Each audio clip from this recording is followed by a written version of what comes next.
evening, welcome to Egypt on day 7 for the special stage number 8 of the Pharaohs Rally.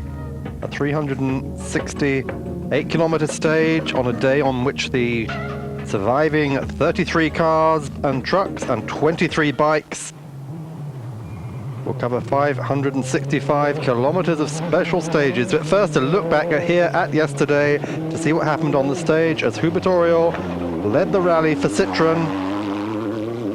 Oriol having built up a big lead.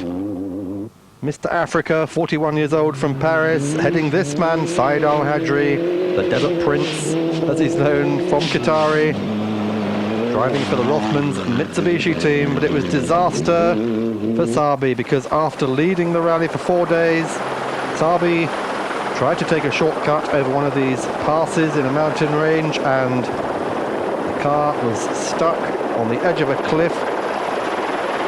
A 30-foot drop underneath it and no way forward or back. Out of the rally, Citroen and Hubert Oriol absolutely desolate.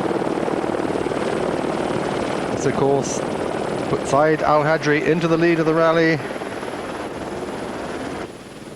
Al-Hajri, the only surviving prototype Mitsubishi after Bruno Sabi had been lost on the special stage 7.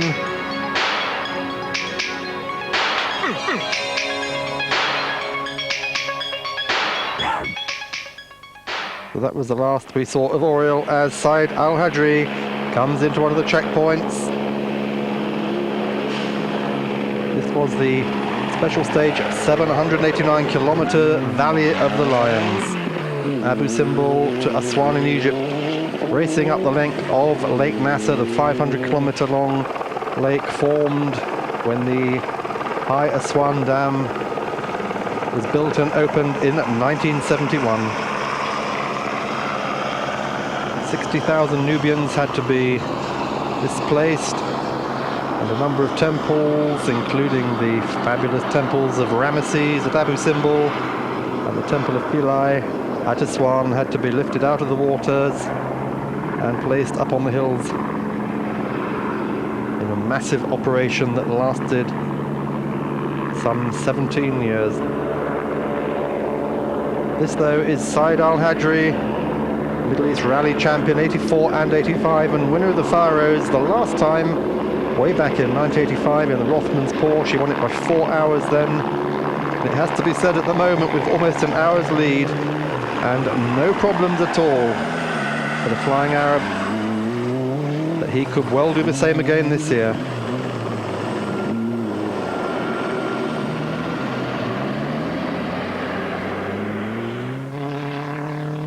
Al-Hajri, partnered by Henry Mang of France, who's been a Dakar since 1982, right from the early days. These two very experienced men. Al-Hajri, of course, will be going home in November to take part in the 6th and final round of the FI World Cup for cross-country rallies,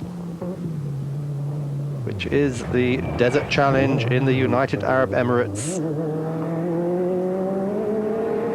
So now looking at Timo Salonen, second on the stage yesterday. 4th overall after 2 punches.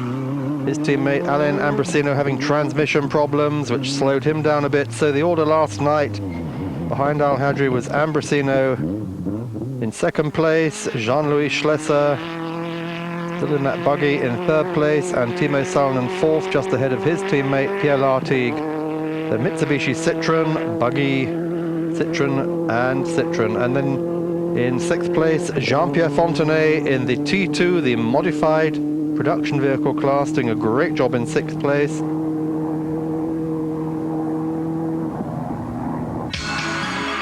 As we see some of the action yesterday in the soft sand and the black rocky wastes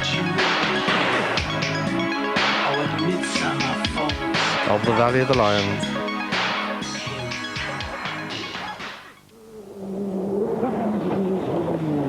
Jean-Louis Schlesser, man in a hurry, twice world sports car champion 1990 and 91. This is the incredible Schlesser original buggy, powered by Renault V6, the same engine that the A610 sports car uses, and of course the Renault Safran. He won this rally last year driving single-handedly. This year he's got a partner, the man in the hot seat being Philippe Monet, the round-the-world yachtsman, an experienced navigator on the ocean, and obviously the ideal man for Schlesser to choose for his first attempt on the Pharaohs with a navigator. Two-wheel drive, the only vehicle actually in the rally this year with two-wheel drive, although it must be said the Citroens have had a few problems with broken transmissions, which have meant they've had to run two-wheel drive on some of the stages. And here is the Temple of Philae lifted out of the water at Aswan in the 1970s.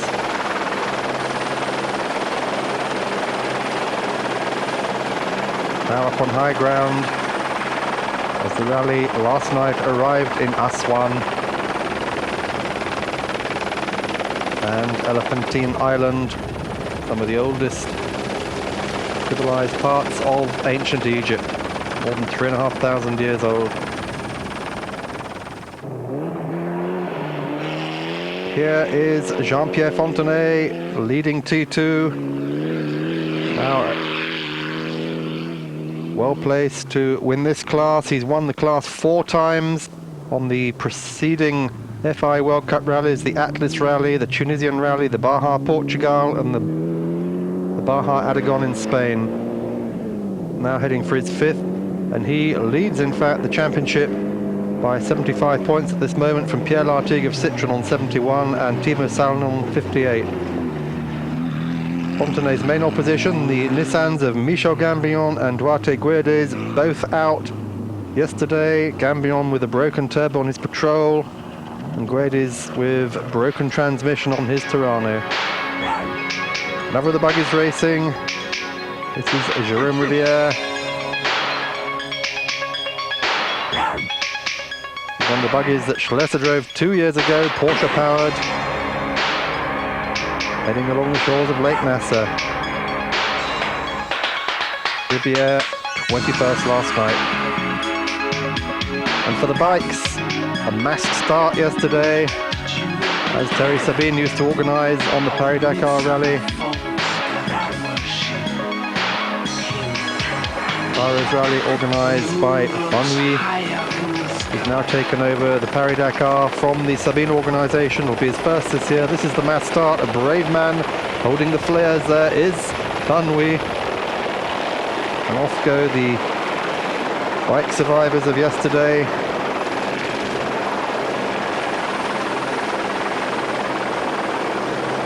"24 of them yesterday, heading out into the Nubian desert. With these two heading the field, Jordi Arcaron's at the top of the picture, Eddie Orioli riding alongside him, the two Cagiva teammates, both on Cagiva 750s, running like this throughout the whole rally. And last night, when they arrived in Aswan, they were separated by just 3 minutes 57 seconds. Franco Pico in 3rd place, 43 minutes behind them on the KTM, unable to pace himself against these 750 Cagivas. Pico on the KTM 600. And this really has been the story of the bike raid throughout the Pharaohs Rally, which started last Sunday from Alexandria, the Mediterranean port of Egypt, through a midway time control, and as we saw last night, Arcaron's just having to fix a broken footrest mounting.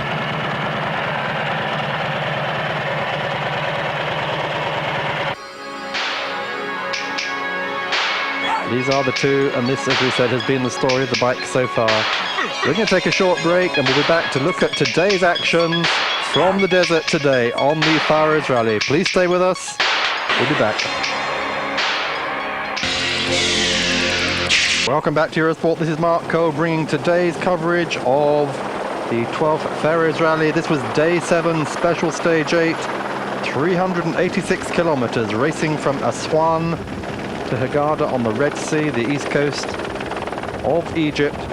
A day with a total of 565 kilometers to run. The stage called the Pink Gazelles. There it is on the map, a swan in the bottom of the picture, her garter at the top of the picture there on the coast of the Red Sea, going up the Nile Valley, passing just to the east of Luxor, where the Valley of the Kings and the tombs of many of the pharaohs, including Tutankhamun, are located. They then go into the eastern desert and into the mountainous region, where some of the peaks they pass today reach up to 7,000 feet. One of the Gazelles, which gives its name to the stage today, seen from the Eurosport helicopters, as we pick up Alain Ambrosino. Ambrosino in the 207 Citroen Rally Raid ZX, 330 horsepower, weighing just 1,450 kilos, basically a Formula One car for the desert. Comes out of Kevlar. Enormous power from the 2.5 litre turbocharged engine. Ambrosino, very much a chase car role over the years, as we see Said Al-Hajri, the rally leader, going through the eastern desert section into the mountains. Dramatic change in the scenery today, after the flat sand and black rocks of the last 3 days in the southern part of Egypt. Here is Ambrosino again. Many years in a chase car role for Citroen, being given its head this time, this October in Egypt, winner of a number of rallies with Timo Mäkinen in Peugeot 504. He's raced for Peugeot and Citroen over the years since. Born in the Ivory Coast, he's French. He's raced for Toyota in the World Rally Championship, and his teammate, Alain Guernek, is an experienced sailor. Many of these drivers using round-the-world yachtsmen when GPS navigation system came in, because they were the men with experience. Said Al-Hajri, from Qatar, born in Doha, been rallying since 1978, and he is leading the Pharaohs just as he did in 1985. Same sponsor, Rothmans, but the car was different then. It was a Porsche 911. This is the Mitsubishi Pajero, 320 horsepower, 2 litre turbocharged engine. Ambrosino has a hiccup, a puncture in the middle of the desert.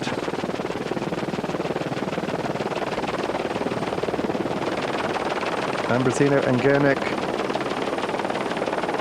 effecting a quick change there, losing no more than 2 minutes. As we see Timo Salonen, who's second on the stage today, coming into view. Salonen, the 1985 World Rally Champion. He's driven most of his career with Peugeot and or Citroen, the same company of course in France. Peugeot Talbot Sport being responsible for the competition programs of both manufacturers. The only World Rally Champion to have worn spectacles. Popular in England when he won the RAC in 1986 for Peugeot. He did drive for Mazda in 1987 and won the Swedish Rally, but since then it's all been for Citroen, it's all been desert raiding. Great performances by Salonen. He too though has a puncture today, and he loses little time as well, but the overall order does not change. Al-Hajri from Ambrosino, from Schlesser, from Salonen, Lartigue and Fontenay.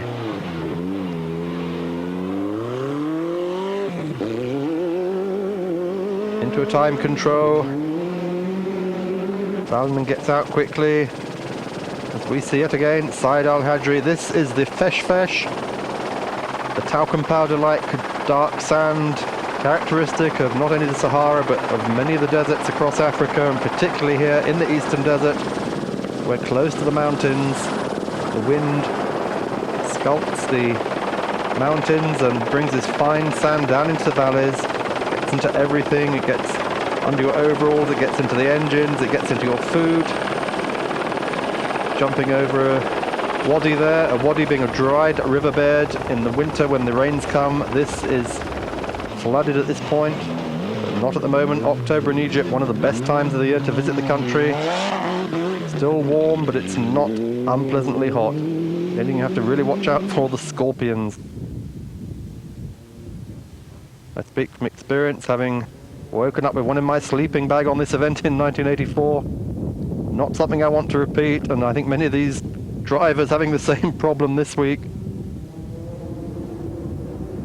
as we look at Pierre Lartigue now in the 203 Citroen. Pierre Lartigue, winner of the stage today. No, it's not Lartigue, in fact, it again is Salonen.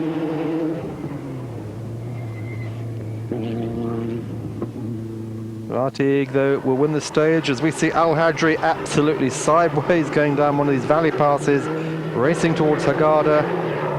Hurghada, the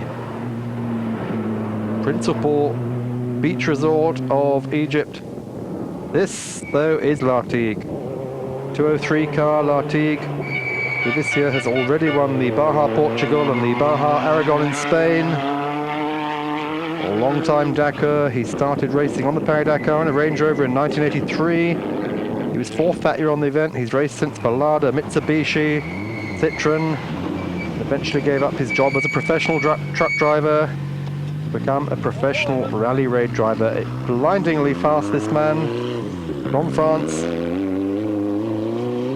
And at the end of the day in Hurghada, Lartigue winning the stage. From Salonen, Ambrosino and Al-Hajri, just a little cautious today because he has a big lead. He's not going to do anything stupid such as happened to Hubertoro yesterday. And a chance at the end of the rally to discuss with Timo Salonen what's been going on. They have said I have a straight line, I have absolutely no power.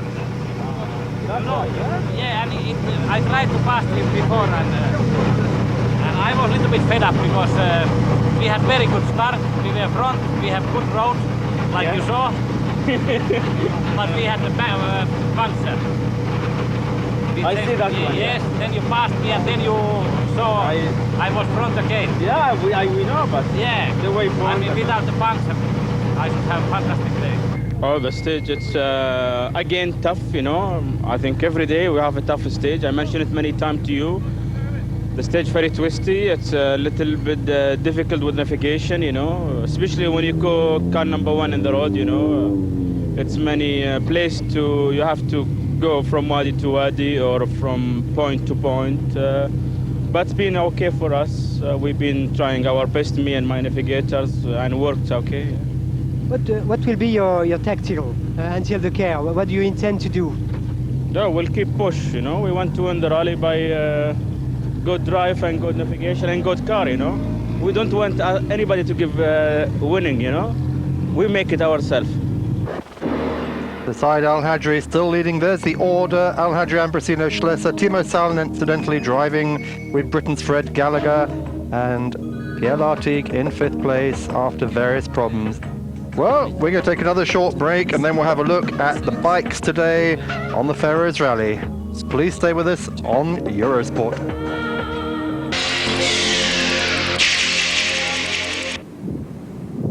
Welcome back to the Pharaohs Rally here in Egypt. These were the scenes today in the bike race.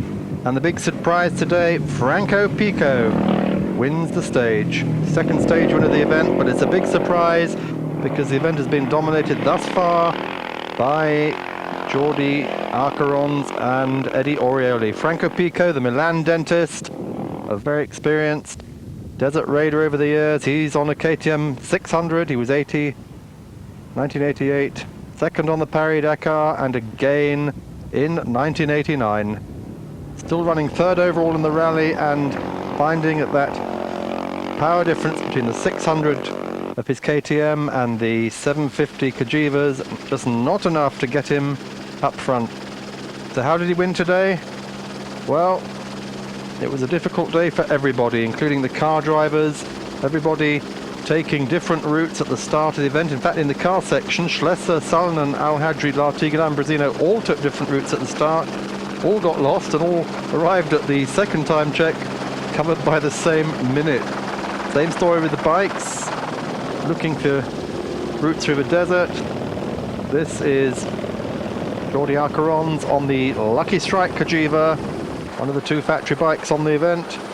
Arcarons second on the 1990 Pharaohs Rally, third on the Paris-Dakar this year.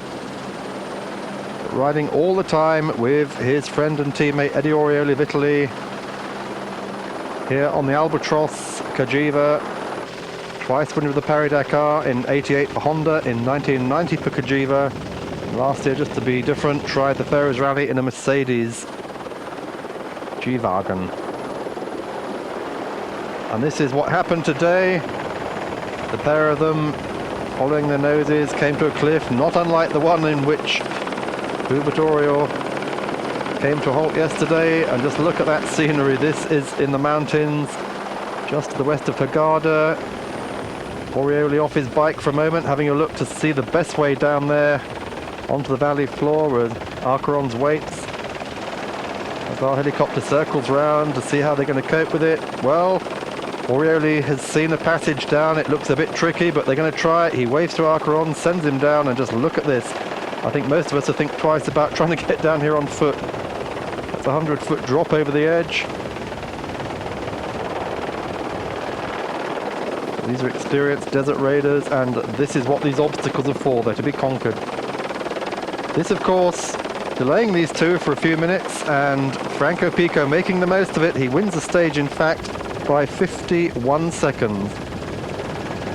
Still third overall in the order behind Acheron's and Orioli, as they safely come down off the escarpment onto the valley floor, into that fesh, this talcum powder, dust, and continue on their way.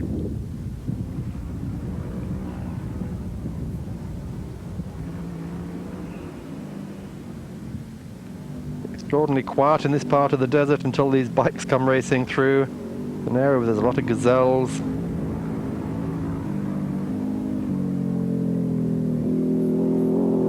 Both headlights on. Jordi Acheron's racing through on the Lucky Strike Cagiva into another canyon, and right behind him, as always, his shadow, Eddie Orioli, on the Albatross Cagiva.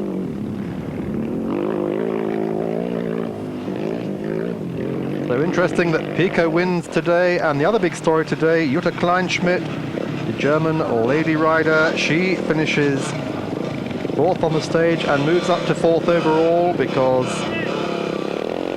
both her rivals, Marmiroli and Montebelli, had problems today. Jutta Kleinschmidt, 31 years old, a physics engineer, works for BMW in Munich. She was seventh on the... Well, this is her seventh Pharaohs Rally, and this year she won the ladies section of the Paris-Dakar. She was a former German ski champion, a bobsleigh racer. She's done everything. In fact, she raced in the Spa 24 Hours in a BMW last year with Britain's Dave Phillips. They finished the race, so a lady who can turn her hand to everything and do well. Eighth today and seventh overall, Marco Melletti. Great performance by Melletti, the Italian, on his Kawasaki KLX 650cc, just for something different after all these Cagivas, KTMs. And this is the Red Sea. Despite the colour, don't be fooled. The Red Sea, a chance tonight for them to have a splash in these salty waters at Hurghada, Egypt's principal resort. This is a Magawish beach, and tomorrow, after an overnight bivouac, they will do a 267-kilometre loop from Hurghada back into Hurghada. This has been Eurosport with the Pharaohs. We'll see you tomorrow.